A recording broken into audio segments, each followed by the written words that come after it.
Yes, so I do upload the recordings on YouTube, and links to those YouTube videos is shared with you all through discussion forums. Yeah, so as soon as I'll be uploading the video, I'll be posting it on the courses discussion forum. Okay, ma'am. Yeah, so I have actually shared the link to my YouTube channel and link to discussion forum with like through discussion forum. Sorry if I'm confusing, but I'm putting it again. Yeah, here is the link for week one's session.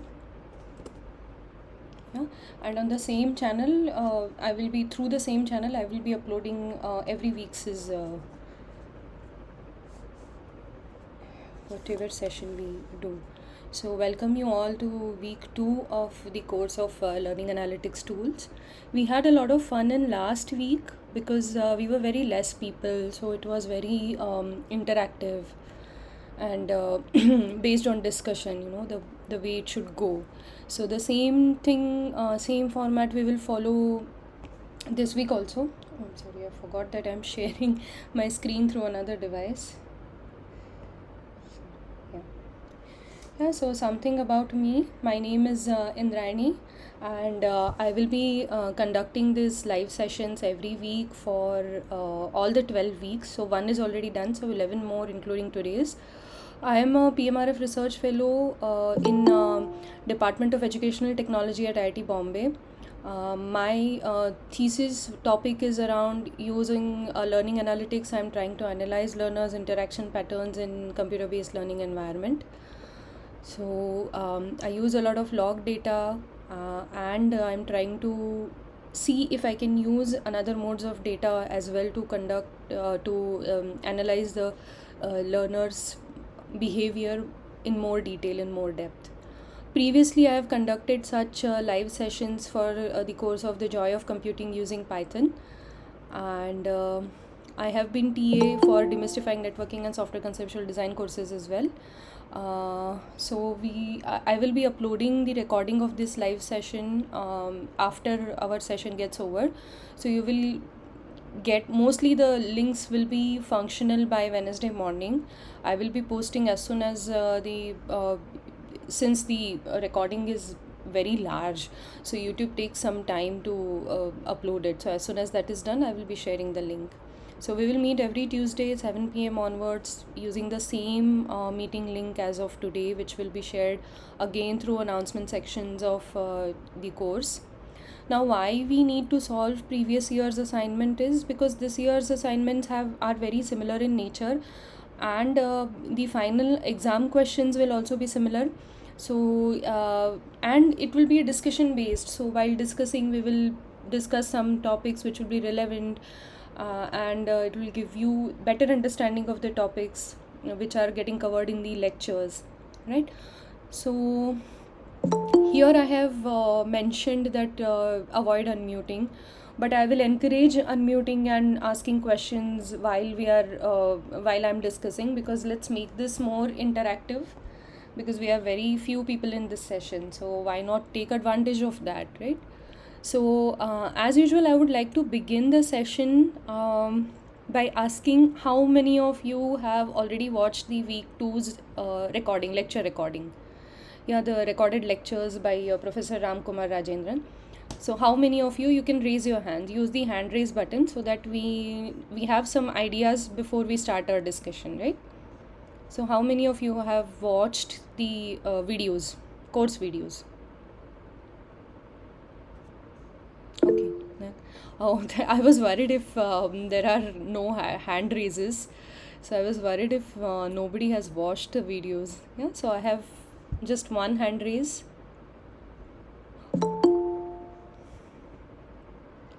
Okay, fine. Doesn't matter if you have not. I'm sorry, you're Hi, not. Indrayani. Yeah, Good you're not evening. audible. Yeah. This. Can there be a recap of what was taught by Sir in the Yeah. So earlier that's why I class? wanted to understand in which depth should I go for the recap. So I will be covering the important points Yeah, so Vinuta ji, I'll request you to please mute yourself because Right. yeah, the mic is echoing from your end. I'm so sorry. Yeah, so that's why I was asking how many of you have watched the video. So I'll be doing a small recap because in last week's session, that's what we had decided, that I will go through the important concepts covered in that week. Yeah, so last week was just introduction to different types of and learning analytics, and this week mostly is how to get started with that. The phases of learning analytics may most more focus was on pre-processing of the data.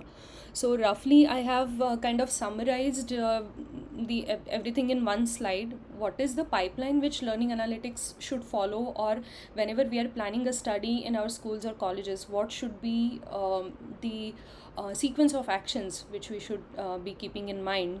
So first thing is planning the study in advance. So what should the planning phase involve? We had discussed this ethical issues in last week's session, where many of you had said that we should know beforehand what are our dependent variable, what are our independent variable. So when we are focusing on dependent variable, we should get that data from the learners or the students. So in which way we can collect that data from learners? So some of the variables may not be directly translated to the data. So in what sense? Like for example, last week we had discussed how the students' attention or their motivation factor, how that thing is captured, how to capture that, how to convert that into raw data. So we had discussed few questionnaires. There are some questionnaires available which will help in measuring such variables like attention or motivation factor of learners. So likewise, we should be thinking about what all data points we want to capture and how are we planning to collect that from the learners. And another important question comes is, where will the sample for the study come from? Which are the target students? If you are teacher, whether you want to consider your own student or you want to contact students from outside your institutes. So all that dynamics, availability of those students, whether they will be able to devote that much time for your study, or whether you want to club your study or your data collection with their usual classes or usual training sessions. So all these things you have to consider before you jump into the study. And again, I have mentioned the pointers in the slide, that check for the instruments to collect the data, whether you want to use the questionnaire, whether you want to conduct the interview, whether you want to have the video recording, or if it is a e-learning environment, so whether in what form you are considering the log data, what actions that log data is capturing, whether it is with the timestamp, all the clicks, whether it is the text data they are entering. So you have to consider all those pointers. Yeah. And then comes the most from ethics point of view, the most important point is whether your institute's ethics committee has been approved for your studies, whether they don't have any objection from the ethical aspects, that you from the institutes, you will be representing the institute. So are you collecting, they will verify whether you are collecting the data in all ethical means, right? So all those, the ethics committee thing will come in next part. And along with that, along with the institute's permission, you need to most importantly, you need to have the students' consent to collect their data, whether they are willingly participating in the study, and at any point they are free to withdraw their names from your study. And what is happening with the data which you are collecting, what kind of data you are collecting. So if it is an e-learning environment, we should tell them upfront that their actions will be logged, and you will be using that log data to analyze students so and so with respect to so and so, so that your dependent and independent variable can fill in the title there. Yeah, so all these things you should be making your learners or your participants aware about, where you will be storing the data. And another important part is anonymizing the data. That means if you are collecting their log data along with their roll number, their names, and their email IDs, so that thing will not be used, or will be shared with the third party. So all such declarations should be made upfront in the informed consent form. right? So that consent form should be floated to the participants, and if your participants, if the students which are taking part in your study are below 18, they are not officially adult yet, then you should get consent from their parents as well, that their parents should be aware that what kind of data you will be collecting and how you will be storing that data and how you will be analyzing that data. So you should be anonymizing the data. Anonymizing meaning the identity of the learner should not be visible. It should not be it should not be revealed in any case, and that should not hamper their usual grading system, their marks, yeah, at any point of time. So such things should be part of consent form.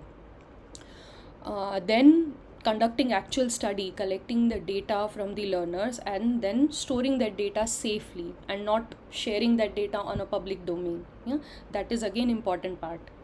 Then pre-processing of that data. So week 2 was mostly telling you about the informed consent or the ethics involved in data collection for learning analytics study, and what is pre-processing of that data, how pre-processing is done, and what is the feature generation with respect to learning analytics, the log data. Mainly, in week 2 sir talked about how the log data is converted into different features and what are the different how we can do it.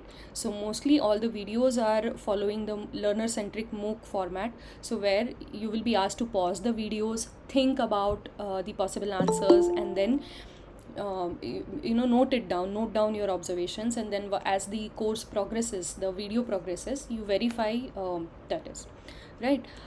Then okay, we have one question in the chat, I'll read it out. It's okay, not necessary to share the raw data and analysis with the concerned people from whom we collected, or we have to do this. So raw data you did not share with the participants, but your findings after analysis, what are your results, that you may or may not share with the participants. But it is advised that you share with the institutes or the teachers if you're not conducting your study in your own institute. If you're conducting study, you're getting students from some other institutes, then do share the paper written or the short report with them. It's a good practice. It is not necessary, but it's a good practice to do this. So after that, applying different analytics methods and then inferring the results, writing a short report to close the loop. And yeah, as I said, it is one of the best practices that you share the results with the institutes or the students. So if students are matured enough to understand this thing, then you can directly share with the students. But the best thing you can do is share with their teachers or principal of that institutes or the HODs and so on. Yeah. Then another important point, which was the focus of week 2, is feature engineering. So right now everyone is talking about artificial intelligence and machine learning. So one of the important part of machine learning is feature engineering. So we can't use, it is not advised. We can use the raw data as it is for machine learning algorithms, but it is advised not to use the raw data in order to make the working of machine learning algorithms better. Yeah. So how we can make the results of machine learning algorithms better is by means of feature engineering. So feature engineering is deriving some important features out of the raw log data, or raw data in any case, not just log data.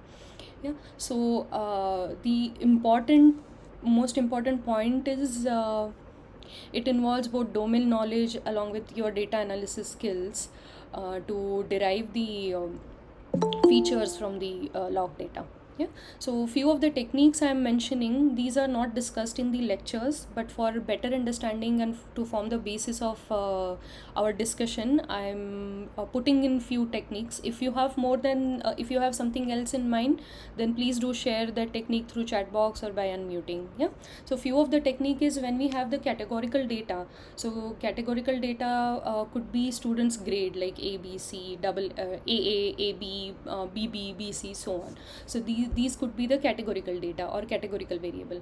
Or in other way, another example of categorical variable is when you are recording students' responses to different questionnaires, where you give the statement and the options are: I strongly agree, I agree, I weakly agree, I weakly disagree, I disagree, and I strongly disagree. So there are some 6 pointers. So these 6 pointers are nothing but the categories. So that response, you can't use that as it is for any machine learning algorithm or for any analysis where mostly we are playing with the numbers. So another technique is encoding this categorical variable. You assign some numbers with each of the options and then convert those options into numbers. So that will give some ease of processing for computer. Yeah, we have one comment in the chat box. I'm reading it out. If we got the data and we did the analysis and published, if the person who gave the data says do not use, we are supposed to go and undo the publication. Okay, so in the consent form, that's very important question. So in the consent form, the mostly the last statement after you describe your study, why are you conducting the study, what data you will be collecting, how that data you will be storing, and how it does not affect the students grading, all that thing, and then you will tell them that this is the research study. There you will be writing a publication, or it is part of your PhD work, or it is part of your master's work, or whatever the reason, or you want to conduct the research work and you will publish the papers. So the consent is, the question is, do you give your consent to the researcher to use your data? Yeah, so if students have problem, they will click on no there, and if they have clicked no, then you are not supposed to include their data in the analysis. If they click on yes, or if they say yes, you can use my data, then only we are supposed to consider that learner's data for analysis. Yeah, so this question is tackled through the consent form as the first step. Yeah, if you remember, I'll just show it again. So this informed consent. Yeah, so when we start collecting data, before that we are supposed to take students' consent, and the consent form should be the for what you are taking consent for collecting the data, and students' consent to use that data for analysis and for research purposes. So if they say yes, you are supposed to include their data in analysis. If they say no, then you are supposed to let them go out of your study. Yeah. Okay, so we saw the encoding categorical variable, then scaling and normalization. If this is not very common, but some of the machine learning algorithms, they work well with the normal data. So if you want to normalize the data, or if you want to convert into some percentages, or do some calculations, say for example score, you want to convert into some relative grading percentiles, then that will come into this category. Then aggregation and grouping, making the groups and aggregating, clustering. So all these things will be part of this technique. Then again, if you have some textual data of the learners, their answers, or their interview data, or their class discourse data, when you have a lot of text with you, then you can of course work with NLP features.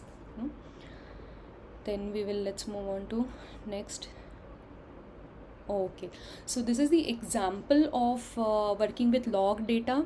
What are different features which we can come up with based on the log data?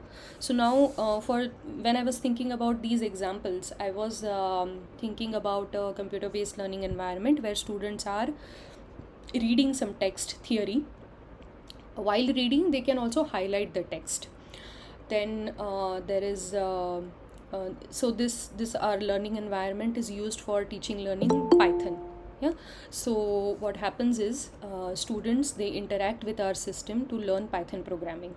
So it's a programming based it's for teaching and learning program, so it will have some coding related activities, right? So for that, and it has some assessment questions as well, some MCQs, along with some coding questions at the end of every module. Okay, so this is to give you idea of what students log data will be consisting of. Yeah, so now we know this, so we can think about different features. So very very quickly, what comes to our mind is question related, their performance, performance related, how many questions they are answering correctly, even in the MCQs where there are questions in between the video content. Then when they are writing their code, when they are executing their code, what are the number of errors in the code, whether their code passed all the test cases which were prescribed. So all these will be performance related features. Then there could be time based features, time spent in every sessions, what were the total number of sessions. Then again, that could be calculated per session or in average. So two types of time based features. Then interaction features. So interaction features may you can analyze their interactions with different elements in our environment, learning environment. So how many number of clicks they performed, how many times the code was executed, how many times did, so if they modified their code some 4 times, 5 times, then what were the number of errors corresponding to each of these things, how many number of times they had to run their code to make it error free. So such features would be part of interaction features.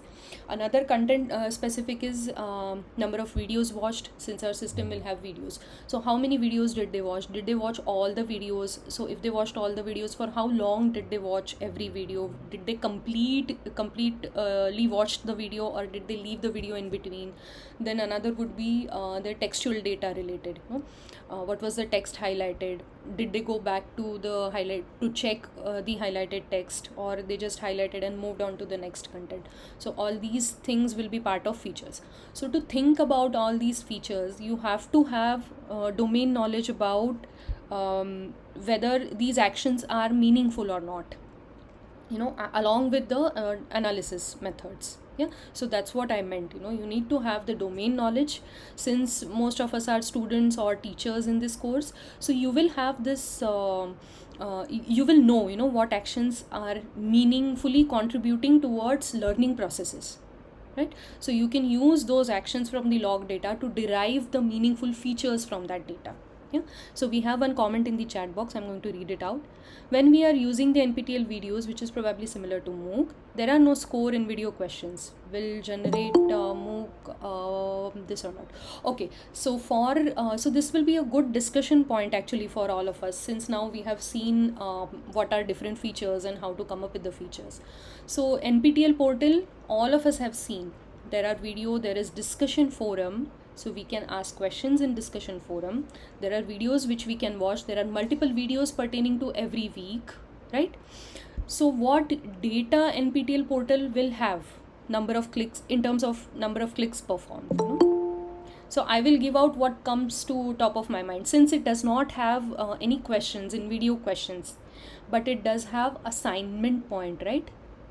So we can translate the assignment score into performance related feature, right? Per week there is one assignment. Each assignment has 10 questions. So how many questions are answered correctly every week? Like assignment 1, 9 out of 10 questions answered correctly. Week 2 assignment 2, 10 out of 10 questions answered correctly. So that will be the one feature which is coming on top of my mind. So what could be another feature? You can either unmute and talk, or type in the chat box. I told one feature. Now I'm expecting nice this.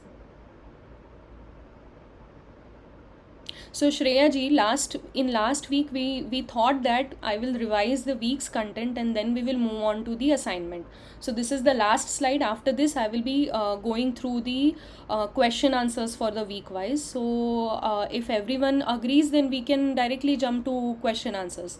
And again, a disclaimer, I will not be discussing this week's assignment, this run's assignment. I will be discussing previous learn's assignment.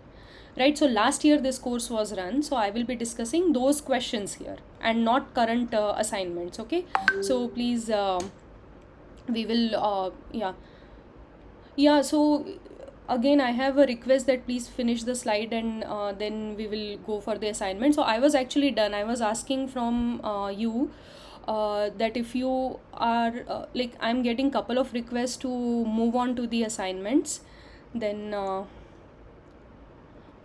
oh, okay, so these were the answer, or I'm not sure. I have one, can't have time. Okay, I have So my question, so answers to my questions are getting here. I'm sorry, I got confused.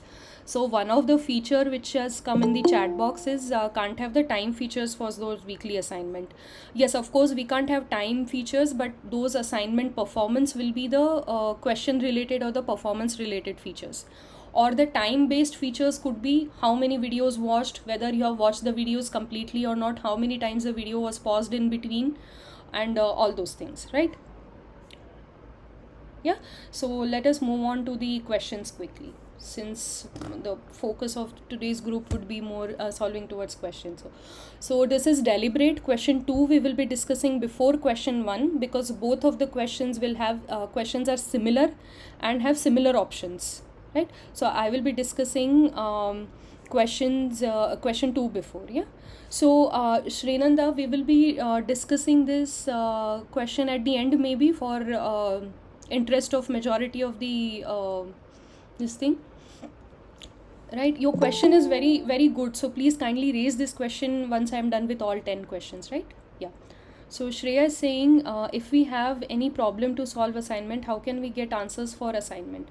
So Shreya, all the assignments are graded. These grades are included in your final evaluation, right? So if you have any doubts, please kindly post it in the discussion forum of the course.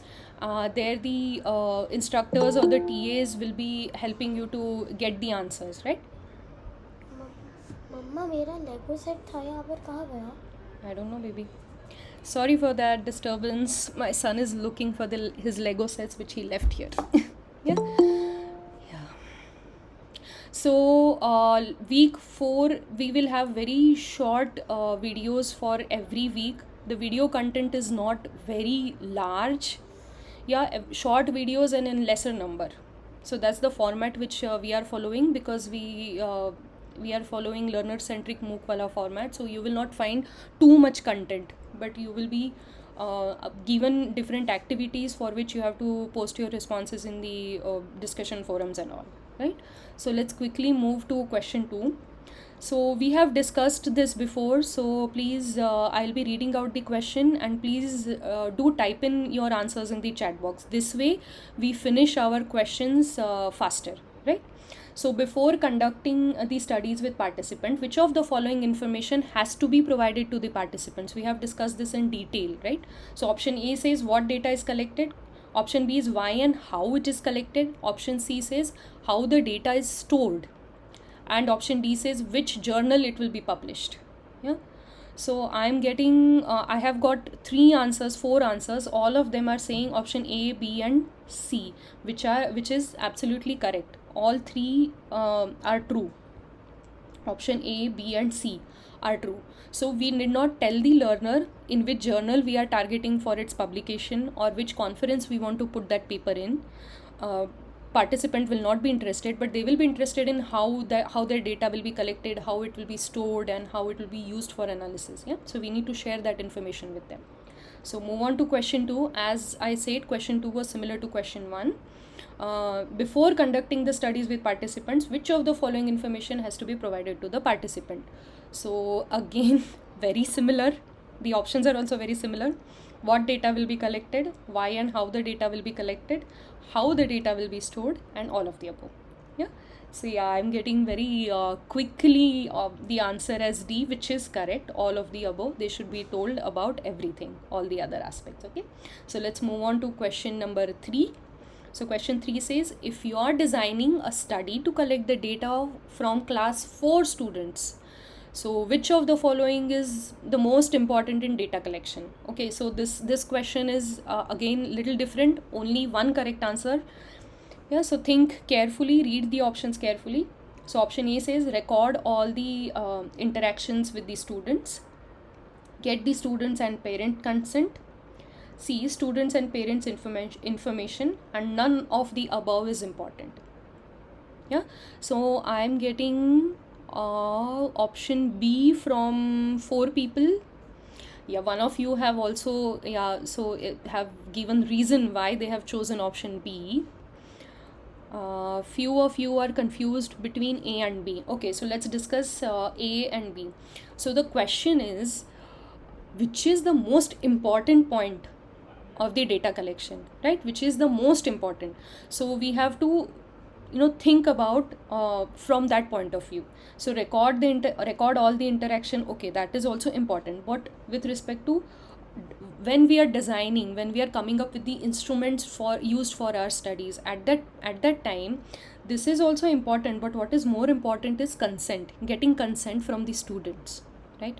We don't really care about students while designing. So we do really care about students are informed well about how we are collecting the data, what data we will be collecting, how we are using that data. So when the students are class 4 students, that means they are not legally adults, right? They are children, young kids. So when it comes to young kids, we need to have their parents' consent as well, right? Both the students and we have to give authority to parents to sign on behalf of their students, and their children, and they should know very well, even the parents should be aware what data will be collected and how it is going to get used, right? So with respect to consent form, when the single one option is important, the answer is option B. Of course we need to record all the interactions with the students, and we need to make sure we are collecting all the needed variables, and that is recorded. And we may or may not need students' parents' information. That depends on our dependent and independent variable, whether we want to have some correlation between parents' information or parents' educational qualification and students' performance. From that, when our RQ are focusing that, then the students' parents' information is also important. But mostly it is not important. Mostly it is not the most important pointer. So we have a question in the chat box, which year assignment we are looking at. So this is last year's assignment. So last year was 2022. So this course is offered in August semester of NPTEL. So this is from the last year's assignment. Okay, so let's move on to question 4. So question 4 says, which of the following data about the learners can be collected from classroom without any technology enhanced learning environments? So as we discussed last week also, the learning analytics. Oh, no, the questions are not randomized. The questions are from previous runs. Okay, yeah. So we can't do that, right? Because the assignment submission deadline is quite far. So we can't solve current year's assignment in these sessions. That will be unfair to the students who are solving themselves, right? So that's why we have to solve previous years, because the questions are similar in nature. So we have to be very ethical in our practices, right? So that's why we are solving previous year's assignment, right? So as I was there, I was telling about how in week 1 we discussed that for learning analytics, the data which we are collecting is not only limited to the technology enhanced learning environments or e-learning environments or LMSs. It is not limited to that. We can also use learning analytic tools and learning analytic techniques in a classroom setting as well. So this question is, in the classroom setting without any technology enhanced learning environments, what data we can collect? Yeah. So most of you are saying A and C. Some of you have said just C, some of you have said just A. So let's look at the all the options, right? Option A says learners' responses to in-class questions. So in-class questions, when teacher is asking questions, what is the learner's response? That of course we can note down. So yes, this makes sense. You don't need to have any e-learning environment or any platform to make them answer. We can just note it down. Okay, this person has answered this option as the or we can do the voice recording and have it transcribed later on, and then we can just make note. The researcher can have some helpers which will help researcher in noting down that which student at what time answered the question. So with different modes we can coordinate and have it recorded. Yeah. Then log data of Moodle. Of course, we don't have without any technology enhanced, so this seems to be wrong. Learners' attendance. Yeah, we don't need to have any e-system to record learners. Simple pen and pencil, we can have it recorded. And learners' library subscription, that doesn't really. I think that's given to confuse us. So A and C make more sense. So both A and C seem to be correct answers. Right? So moving on to question 5. The stage where raw data is converted into actions or events is called. So this should be very quick. Yeah, as expected, I'm getting very quick responses in the chat. Okay. So everyone thinks it's option C. Okay, data pre-processing, which is correct, and we have discussed this at quite a length. Yeah. So question 6. What field is used to identify user location in MOOC data? Yeah, so what do you think? Which of these 5 options can give us where the student is based out of these 5? Yeah, IP address is option B, right? No, timestamp, user ID, session ID, action context. They don't really reveal anything about user's location or learner's location, but IP address will give us details about user's location. Yeah, question 7. Which of the following is not a valid principle of ethics in learning analytics? Again, we have discussed ethics in learning analytics at quite a length. So I will read out the options and you can type in the chat box. Okay. So option A says students as producers and sources of data. Okay. So the important point is which is not a valid principle. Okay. So the word not is important. Students as producer and sources of data. B, students can leave the research study anytime during the data collection. Sorry, option C is in the same line, but I'll read it out. C, students should be informed about the data collection. And D, students' identity and performance are temporal dynamic constructs. Yeah, so option A is not valid is what I'm getting from 233 of you, that option A is not making any sense. That seems to be the correct answer. So one of you have says option B. So option B, yeah, I will discuss option D also. Yeah, so option B says students can leave the research study anytime during data collection. So it is very important point that this liberty we should give to our participants, to the people, to the students which will be participating in our study, that they should have this liberty. If they are not comfortable with participating, being part of our research study, then they should be able to leave anytime. And it is important part of the ethics which we are following. So what ethics says is you can't make somebody participate in your study, and they should have freedom of whenever they want they can leave the data, right? So option B is very much true and it's a valid principle of ethics. Yeah.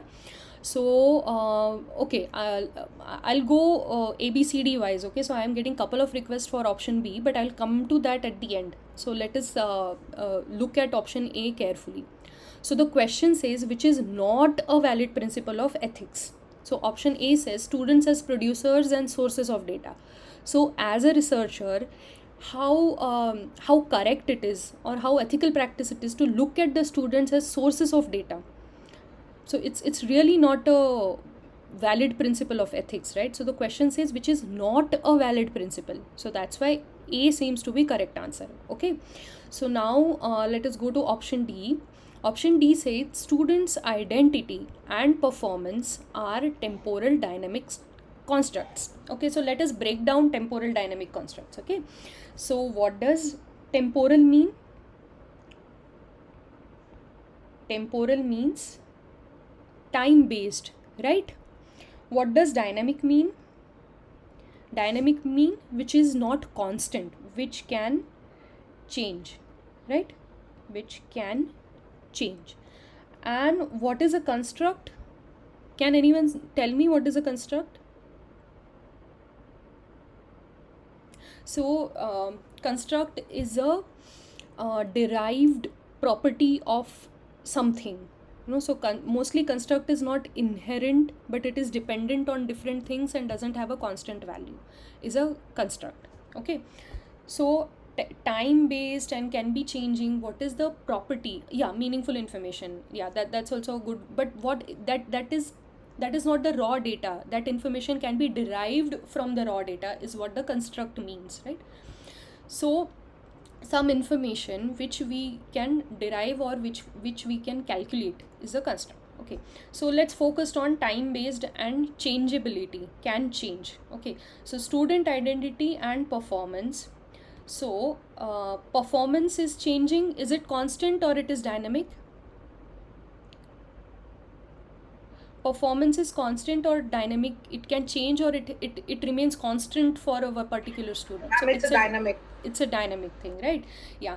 And student identity, so simple example, in school, student identity was roll number. So as far as I remember, when I was in school, our roll number used to change every year for every standard. First standard roll number was different, second standard roll number was different. And similarly, like, this is for the classroom environment I'm talking about, but when we consider technology enhanced learning environment or a computer based learning environment, learner management system, LMS, everywhere student identity is stored as user ID, right? The number which is assigned to a student. So for that LMS or for that course, it may be constant, yeah, but for different subjects it will be different, right? In different year it will be different. So it is not going to be constant throughout it doesn't have universality, right? Even though you say the user ID is constant, it is not universal. Am I making any sense?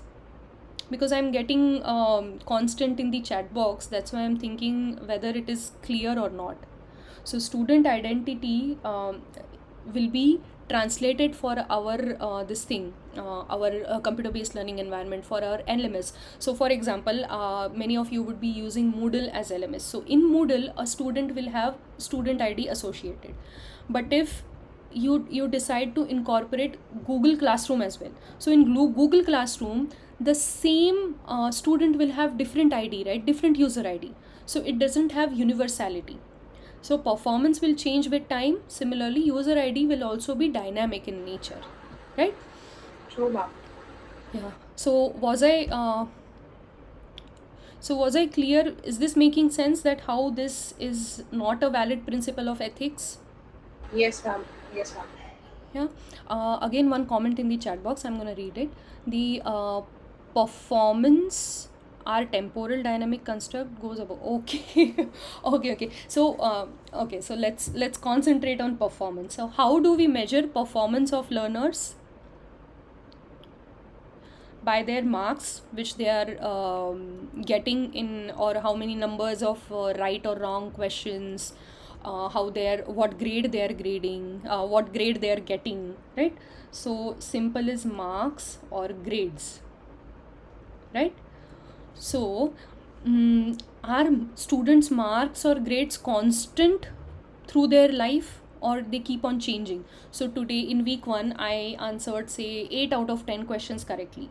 In week 2, is that going to be constant? I will be able to answer only 8 out of 10, or that may go to 10 out of 10, or it will go below some 6 out of 10. So that will keep on changing, right?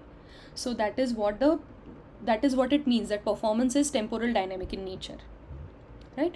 So we have one more question. In a particular study, user ID is constant. Yes, for a particular study we know that this student ABC has participated. So how we will anonymize their data? So whenever ABC is interacting, we will remove the word ABC, which will hint us to that student's identity, and we will replace it with some number or some student ID, and that will be constant throughout our study. The same thing, if along with the interaction, if that student will be giving some survey responses, so whenever we are capturing their names or their ID, we will be replacing their ID with some number, that is our user identity. Yeah. So another question is there here, what connection does it or not have with ethics? That's very good question. It's one of the options which has been put. So it is not really connected with ethics, but maybe we can connect it in a way that we have to anonymize the student identity, and that should not hamper our analysis of the data. Yeah. Now Shaja is saying in that sense it is not dynamically changing. It is not dynamically changing, but it is also not universal in nature, right? The student identity or their performance will not remain same throughout. So that let's focus on the statement as such and not go into the philosophical implications of the statement. So valid point is, it is not related with ethics. Yeah, and the question says we have to point out which is not a valid principle. So this is not even a principle of ethics, right? So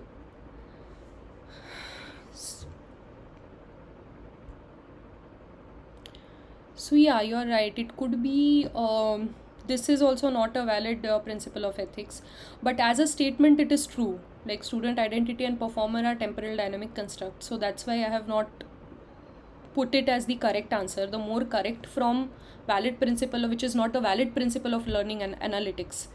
From that point of view, option A seems to be more correct. That's again, my this thing. But yeah, you can put in both A and D, but I felt A is more relevant to the question. That's why I have clicked on only A.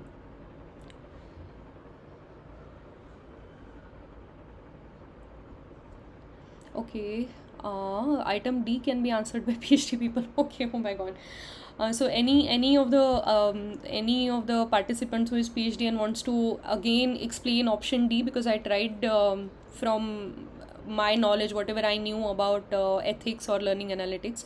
So if someone else wants to go, please feel free to unmute and go. No, let's have discussion on this. No, if somebody has something else to talk about this option, then we can also discuss option D. How because yeah, we all should get convinced with the logic behind this. No. Ma'am, can you please explain one more time? I'm so sorry about the ethics and learning analytics. So how is it related to that? Understood that where student identity and performance is temporal. It's completely dynamic. It could be changed time to time. Right. Agreed on that. So first of all, maybe because I have missed the video this week, I've missed the videos. Maybe I could not able to understand and could not able to grab this knowledge. So just want to ask you, what is the important principles in ethics, learning, and analytics? What exactly it says that? Okay, so let's go back to this question. Question A. Where was this? Yeah. So in pipeline of learning analytics study, one of the important point is having informed consent of the participants, which is so our study has to be part of ethics committee by our institution, as well as it should be approved from the ethics framework defined by our institution, and we should be informing about how we are collecting the data, what data we are collecting, and how we will be storing that data, how we will be using that data. All those details we need to inform to the participants, the students who are taking part in our study. So all this is part of ethics. These are the ethical practices. So we had question. Madam, I have a doubt, question madam. one. Yes. If we are a researcher collecting the data from a student environment, whether we want to inform about our research work and why about our publication and all. Mm-hmm. Yes. So that's what we should be do. What data we are collecting from the students, why and how we are collecting that data, and how that data is getting stored, how we will be using the analysis, what is the purpose of conducting this study. So all these details and other practices, such as in pre-processing, we are supposed to anonymize the data so that the data does not reveal the participant's identity by any means. Yeah, so students' identity should be anonymous to the people, to the researcher who will be analyzing that data. So even you yourself are involved in data collection, and you only will be collecting, you only will be analyzing that data, right? So there should not be a researcher bias. So that's why we anonymize that data before we try the analysis of that data. Yeah, yes, please ask the question. Last one, madam. Which journal we are going to publish, that also we want to convey? No, we don't that, because those things are not really important, right? Which journal you are targeting. But with the data, because when you are collecting data from students should be aware about all these things, what data is getting collected, how that data will be getting collected. If you are using any sensors on them, they have to wear any sensors, that they should know that they will be allowed to keep that sensors on them, so they should be mentally prepared. They should know what is coming their way. Only then they can make a decision whether they want to participate in your study or not. right? So we have another question is, we cannot keep the analysis method secret. You can keep the analysis method secret. You don't need to tell them about the details of what machine learning algorithm you will be using to predict the dependent variables and independent variable, what are the independent variable. You don't need to give all the details, but you need to tell them that you will be analyzing this data. So if I'm using GSR sensor, then I will be telling them, okay, I will be using data from your sensors to derive your attention, or to derive your motivation, or to derive your emotional state. So all these things we should be telling them as researcher. So even though we are not going in detail about what analysis methods we are using, but we should be telling them that we will be collecting the data, what different variable, like their survey responses we will be considering, your log data, your actions will be captured, and that we will be using for analysis.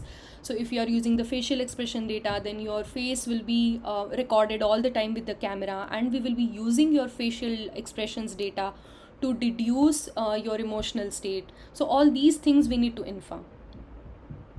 No, we cannot tell them. No. no, we cannot tell them that they are dipolar or not. No, so we are not, so some things we should keep blind, some things we should reveal. So mostly the what kind of data we will be using, how that will be stored, and all those things, whether you will be writing a research paper out of it, you can just mention in one line. So based on this data I am intended, so like say for example, I collect students data for my own PhD work. So in my consent form I have a long list of variables which I capture, like I capture log data. So I tell them that I will be capturing your actions which you will be performing in my system. So what the number of clicks you performed, where you click, that will be recorded, and that data will be analyzed to get your frequent actions. Like I work mainly on pattern mining. So I tell them that I will be analyzing that data to look for the frequent actions, to look for the learning behavior or the patterns in your actions, and then I will be comparing, I will be making the I will be grouping the students based on your responses to the survey questions, and I will be analyzing the groups log data separately. So I tell them this. I don't tell them what mining techniques I am using. I don't tell them what journals I am targeting to publish the papers, because that doesn't really concern them. That may change dynamically. Instead of a journal I may go for a conference, or instead of conference I may go for a journal, and so on. So we did not tell them about this thing, but yes, this will be using for my PhD thesis work, and I will be writing a research paper out of this, and your data will be completely anonymized. It will not be shared with any third party or commercial this thing. So these are all part of ethics. Okay, so I have one more question. Which should come first, approval committee's concept or participants' concept? So first is always approval committee's like ethics committee or institute ethic committee, which is IEC. So that is the first. Before you even begin planning for your study, the first step is you write a proposal and get that proposal approved from your institute's ethics committee. So once institute's ethics committee approves that, it is your go ahead with the study. Then you plan in detail about your study. So all these things, what are the step one of this thing, the LA study pipeline. So as we had discussed, where did it go? Yeah, so this thing we have to think beforehand. So this is always part of proposal which we write to ethics committee. So that's why we have to think about what instruments we have to use, how we will be using that. So all these things is part of the proposal, and based on the proposal our institute's ethics committee will give us, okay, go ahead, we approve you to conduct such kind of study, so you can go ahead and conduct this study, right? And after that we look for the participants. Yeah, where are sample for the study, and when we approach the participants before we conduct the study, this comes the consent, signing the consent form from the participants. Question, I see one hand raised. Please go ahead and ask question. So thank you, ma'am. Ma'am, can we go with the same slide with the same question number? Question 7. Student temporal 1, yes. So technically, if we talk about student identity and performance are temporal dynamic constraints. So ma'am, if we talk about the MOOL, right? So it would be considered to be one of the tool which is considered as a pre-processing. Because no, in I didn't pre-processing, what we do is we do a data analysis, a kind of all the data cleaning, whatever we require. Correct, ma'am? So technically, if we have a change of user IDs or performance, or maybe when we talk about corporates, we have a similar ID. Throughout the time when we enter till exit, we have a similar same ID which we require. Okay. Correct? So it is not going to be changed one. So that to be a pre-processing under. So if it is into pre-processing, then it could be an ethical. Right now it is not. I agree with that. Yeah. Because So- as per the not So is asking ethical in the practice, question, like it will not consider. Building on what you just said. So ethical practice says that students' identity should not be open for all, na? So in Yes, like in absolutely. corporates also, you don't keep their names when you share. You use the ID for this thing. So ID doesn't give only these things. The ID doesn't give information about who that person is, what that person's nature is that person friend with you, or he's not your friend, he's not your acquaintance also. So all these things, the biases may come. So to avoid that, and in a research environment, the keeping the participants identity anonymous is also very important point. So when we are talking about students identity from learning analytics point of view, we always should make sure it is the most important ethical practice is to anonymize the students' data. We should not be keeping the variables which reveal the student's identity as it is. We should always be assigning some ID which will not reveal their information, their identity, and we should be always replacing their names or their email IDs with the number ID or whatever it is which is not connected with their actual identity. So Okay. yeah. Done. So I have one question. In week 2, we have got only 4 lecture slides, but there are 9 videos. Okay, I may not be the correct person to answer this because I am not the official TA of the course. I am just associated with the live doubt solving or live session. So, but I will. It may be the case that some of the slides, some of the PPTs will be converted, would have converted into more lectures. No, so that may be the case. But I will again ask the TAs to check once that what is the connection between 4 slides and 9 videos. Yeah.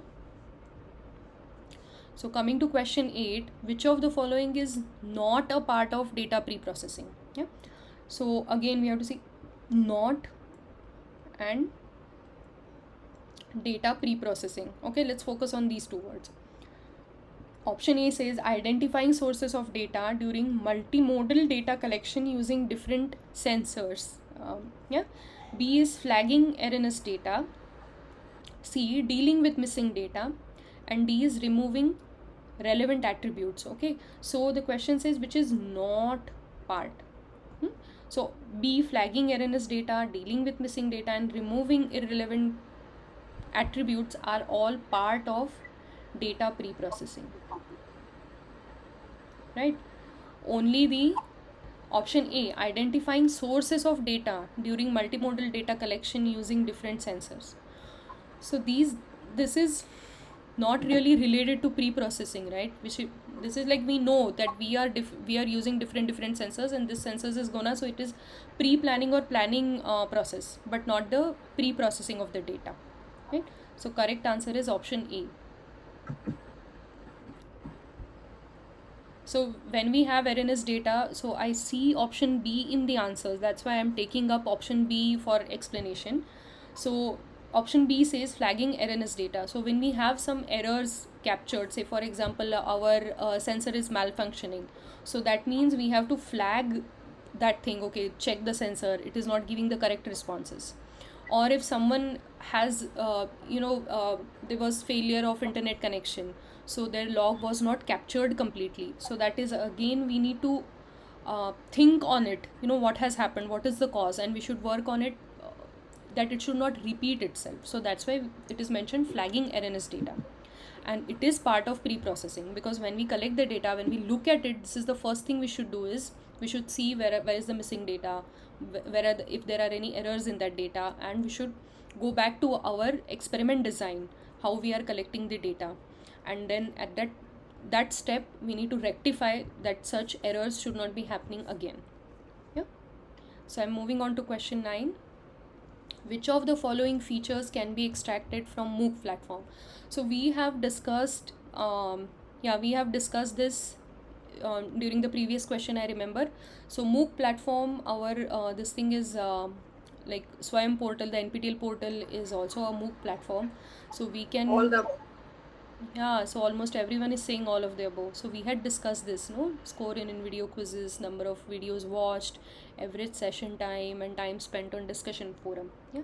So all these things, so all of these features we can derive based on the MOOC platform data.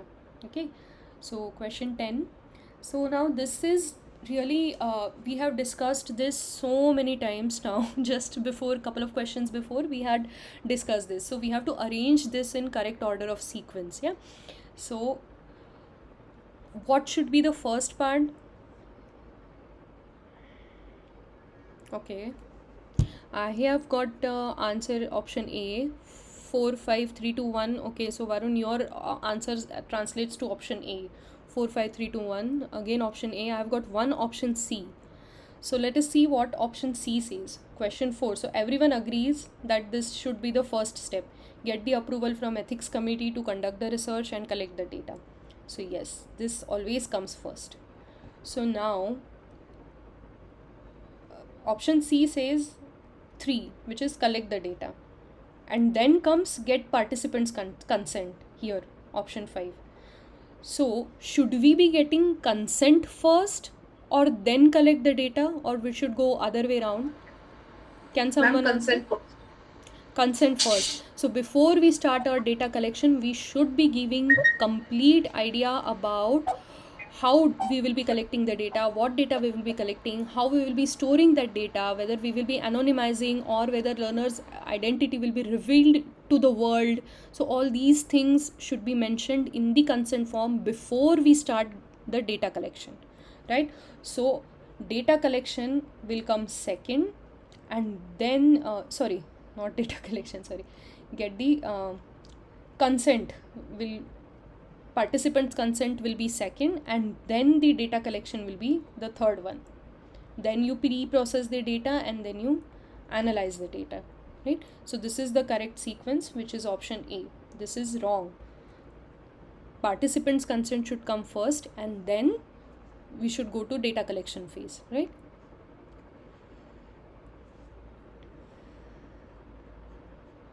Okay, so should we move on to next question? Everyone agrees that option C doesn't seem to be correct sequence. This is not the correct sequence. Like 3 and then 5 is not the correct sequence. First we should get the participants consent and then only move on to the collection of data. Yeah, so this was the last question. Wow. Okay, so if there are any points which you want to discuss further. Yeah, so this week we followed a different format. I tried to highlight which are the important points covered in the lecture. Yeah, so we started with this slide, what is the pipeline for LA study, or what should be the timeline of LA study. Yeah, so we discussed this in the beginning of our session, and then we went to see different ways of feature engineering, how we can apply feature engineering in educational data context when we are trying to mine for educational data, or when we are trying to apply learning analytic techniques. What are the different feature engineering processes which we can use? So that we discussed. Then we discussed an example about how different features can be extracted based on the log data. So we considered a hypothetical system and different actions which students are performing, and then we try to come up with different types of features and what those features could be and how we can do that. So that we discussed. And when we were discussing this only, we tried to discuss very briefly how we will be generating features for MOOC platform like Swayam platform. So that's why everyone was able to give answer to question 9, I think, very quickly. We didn't have to spend any time on question 9. Everyone was so we can calculate all these features using MOOC data, right? So if there are any points which we need to discuss more, you can unmute and ask, or otherwise we can conclude today's session. And if you were okay with Can you this explain format. about privacy, madam, right? Data privacy, that the topic you can. Yeah, so data privacy is again anonymizing the data. The learners, the participants' data should not be. Yeah, we have discussed this so different in different context, in different words, but yes, again, it is part of informed consent, and it is one of the best ethical practices to follow is to anonymize the data. That data, learners data, should be private. It should not be shared with any third party. That is all about data privacy. So all these pointers are part of ethical practices which we need to follow. So the main reason behind telling you all these things before we actually start understanding what the pre-processing is, or what are the different learning analytics techniques, is that before even you plan for the study, we should be aware about all these ethical practices, about how we are storing the data, whether we are sharing that data with third party. So that's why that is where the institute ethics committee will come into picture. So if they are approving of your study, that means they have the right over the data you have collected, and you can't share that data with consent, with permission of your institute, and which is really not ethical to share the data which you are collecting with anyone outside your institute or anyone outside your research group. Yeah. So these are all these are the pointers about data privacy, that you should be anonymizing the data. You should not be your data, the way you are storing the data, that should not reveal anything about your participants, right? So I have couple of points. Can you little elaborate opportunities for people in futures once they are expert in subject? Oh my god, okay. Madam, is there any social benefits regarding this this thing, privacy, madam? Of course, sir, when you are collecting students' data and you are not disclosing that data with any third party, any marketing firm, you are not disclosing their identity to their teachers, and you are not kind of influencing their teachers with the way they have performed in while you were collecting that data. That of course has benefits to students. It is for their betterment. That when they are participating in your study, you want to capture their natural behavior, how they are behaving in the classroom, or how they are actually learning some topic. So when you are not keeping their data private, they will not be behaving naturally, in a way they behave in their everyday. So that will impact your study only. Your study will not give you the results which you are looking for. So again, that is how they are impacted. It is going to negatively impact your study and your research work. And if you are sharing all these information with their teachers or with other marketing firms, then that is also not ethical. They will be getting calls, and all their parents will be getting calls for marketing firms. That is also not ethical practice. So they are not getting any advantage in participating in your study. It is these points are not considered ethical. So we all have that do not disturb on our phone to protect our privacy. So the same thing happens when you are disclosing or when you are sharing that data with other parties, how the third party is going to use that data, whether they are going to use that data for targeted advertising, or whether the coaching classes are going to use that data to pester your students to join their coaching classes. So all these things are important. These are not ethical, that you share the data which you are collecting with everyone in the world. So that's why these points are important. Yeah. So let me continue with the questions in the chat box. Why IP address users, I would also should be important for analytics, like in which domain student is interesting, how his performance and all. So IP address will give you information about students' location. So for the platform like NPTEL, the students come from different states and different cities. So whether it has any impact in their interaction pattern, or whether so all these things we can analyze using the IP address or the location from which the learner is going to access your content. So in that sense, it is going to play an important role. But when you know that you are allowing your URL or your environment is very limited reach, and your URL will be shared only with the 30 students will be participating in your study. So at that time you can collect the students, and that students will be sitting in the same room, same lab, while they interact with the learning environment. So from that point of view, IP address will not be giving you much information, because all the students are sitting in the same location, right? So that's how we connect the IP address with our analysis. The IP address will translate to the location, student's location, and then from what location, from which area students are interacting with our content more. So for platforms, MOOC platforms like Swayam, Coursera and all those things, that analytics will play more important role. But for smaller scale analytics, for the smaller scale research studies, that will not be that meaningful or that useful for analysis. Okay. Another question is, can you please explain the stage where raw data is converted into action? So we have already discussed conversion of raw data into action in the feature generation or feature engineering.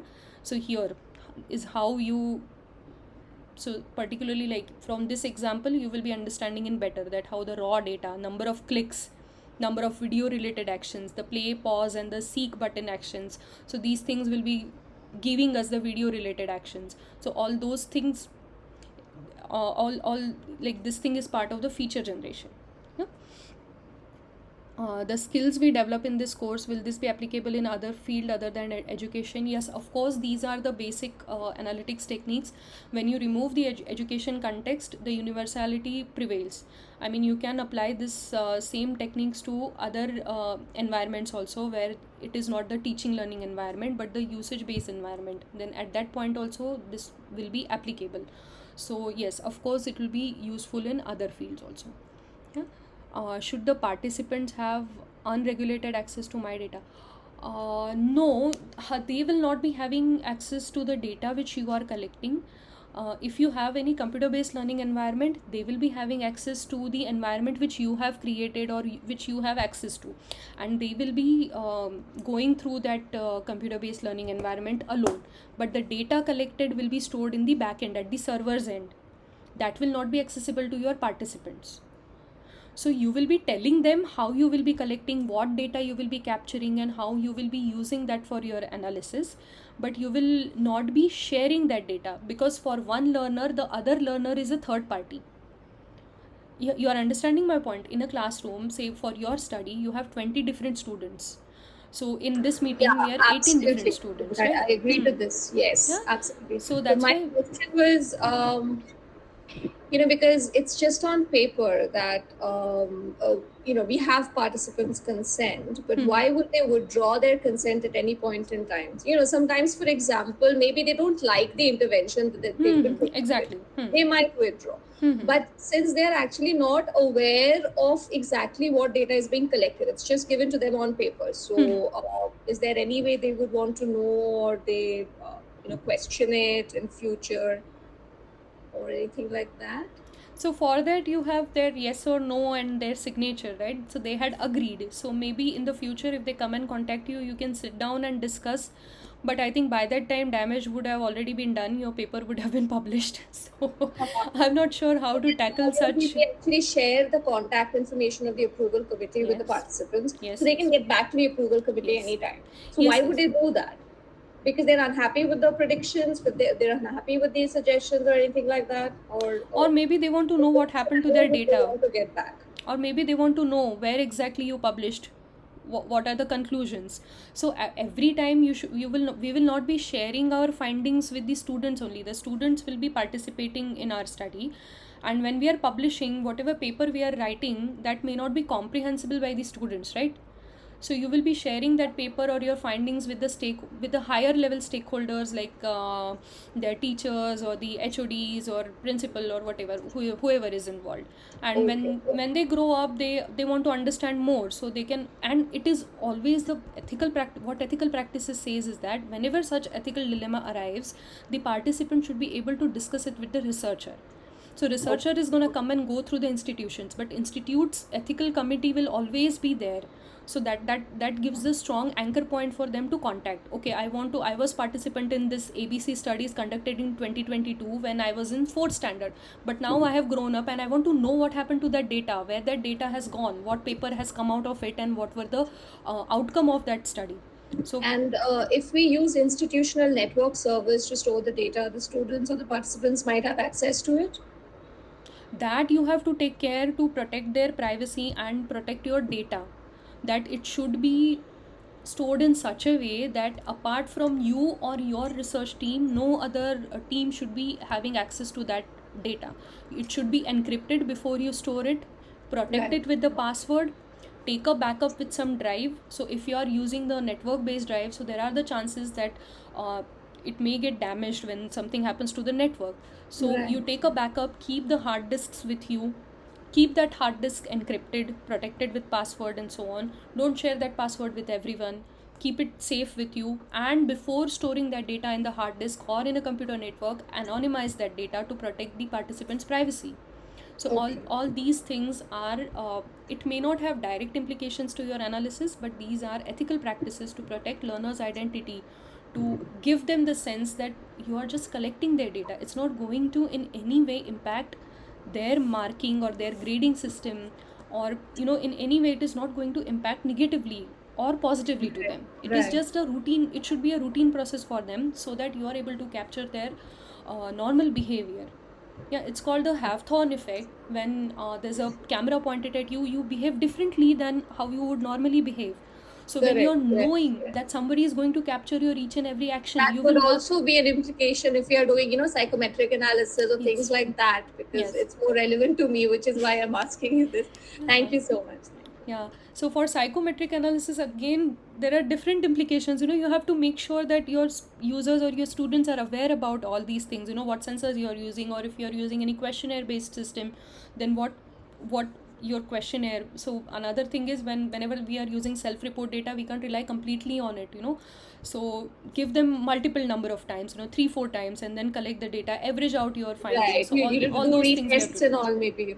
Yeah. Right, yeah. So all those things we have to keep in mind when we are planning the study. Thank So, okay, so in open-ended learning Can environment, you please open a feature wala slide, please? this is the feature wala slide. Which one? This one you want? Yes, ma'am. Okay. Ma'am, can you please explain me about this NLP feature? Oh, so NLP features are not that the n-grams and the frequent words, what is the frequency of each word, what is the tone of that particular.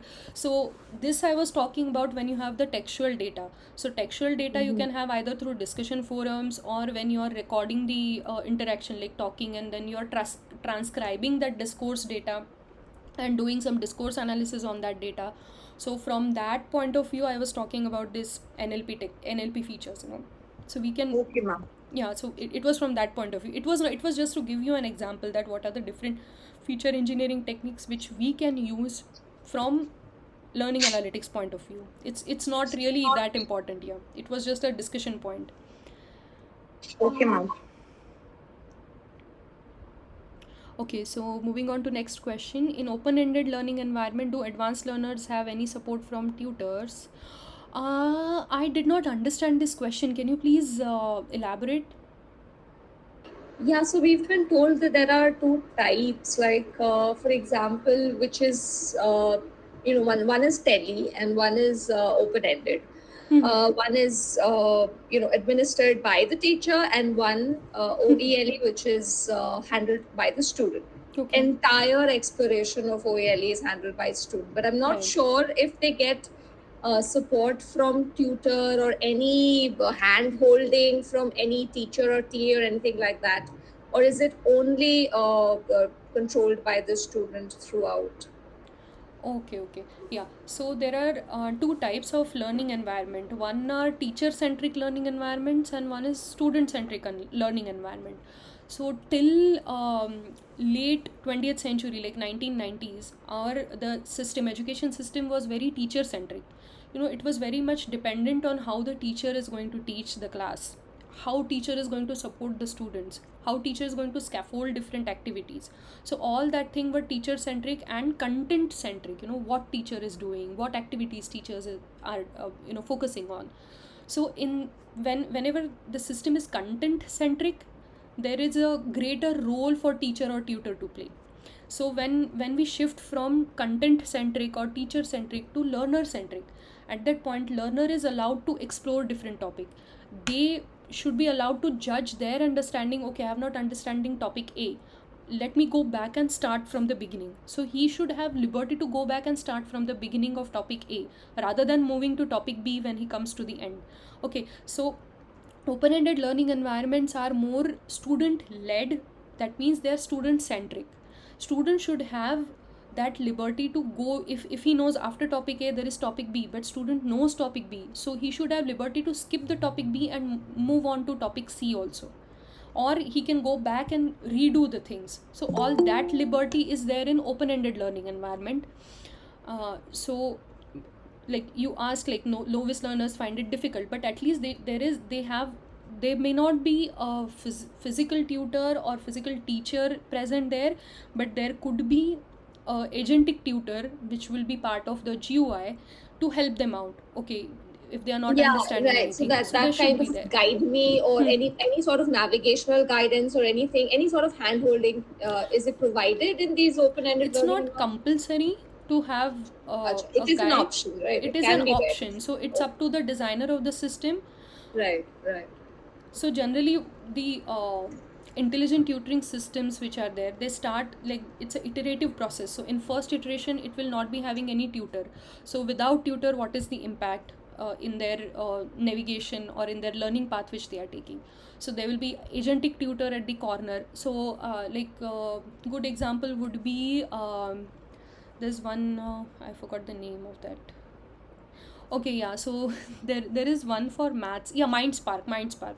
So which is for school kids, like primary school kids up to standard 7. There is a system to teach maths to kids called Mindspark.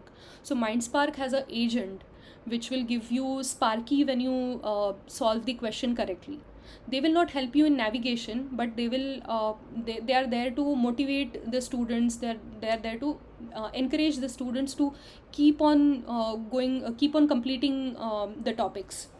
So likewise you can define what your agentic learner, what role that agentic learner should have, and they will. So these thing is part of this thing is itself is a very vast topic, and it is part of subject called intelligent tutoring system or adaptive tutoring system. So that this discussion may not be in scope and may be confusing for others. So but if you are more interested, you can search for adaptive tutoring systems or intelligent tutoring systems. Okay, thank you. Okay, opportunities for people in future once they are experts in this subject. So that's a very difficult question. So we have many e-learning platforms and many other different things which are going on in India. So all those things will work better if you have these kind of analytics experience. So there are options, there are emerging opportunities which are coming up. And of course there is universality to data analytics, learning different techniques and then applying those techniques to something other than educational context. So that also opens up many doors. Yeah. Then please discuss the last question of the assignment. Okay, last question. Let me go to the last page. Yeah, so this is the question 10. So it was about the sequence of actions which we are following while doing any learning analytics study. Okay, so as we have been discussing this repeatedly, the first point would be getting the approval from ethics committee to conduct the research and collect the data. Once we have approval from ethics committee, we should get participants' consent. And after participant consent and approval from ethics committee, only then we should be going on to collect the data. After data collection, of course, the pre-processing of that data and then the analyzing that data. So yeah, the 1, 2, 3, 4, 5 sequence follows, and that is given in option A. Yeah, I hope this was clear. Shreya?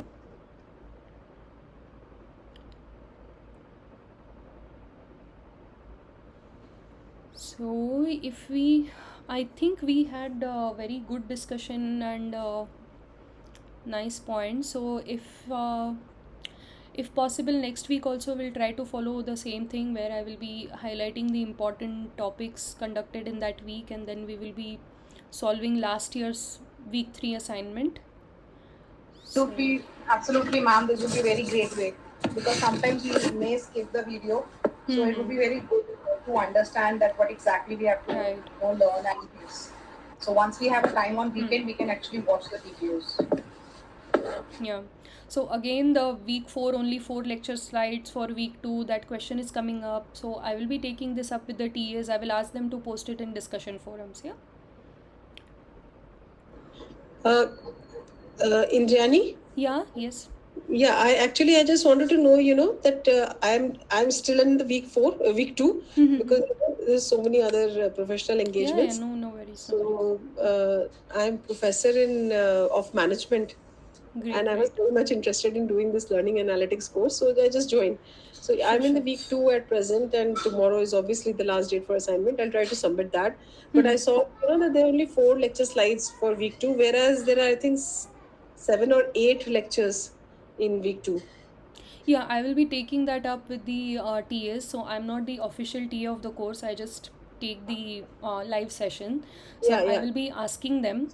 Meanwhile, I think today's discussion also should be helpful for you in Yeah, solving today, those assignment. See, as such, I am senior, so there's certain things which I already am aware of. Right. But yes, this course is interesting, and the way you are conducting the session is really commendable. My compliment to you. Thank My you. Thank you compliments so to you.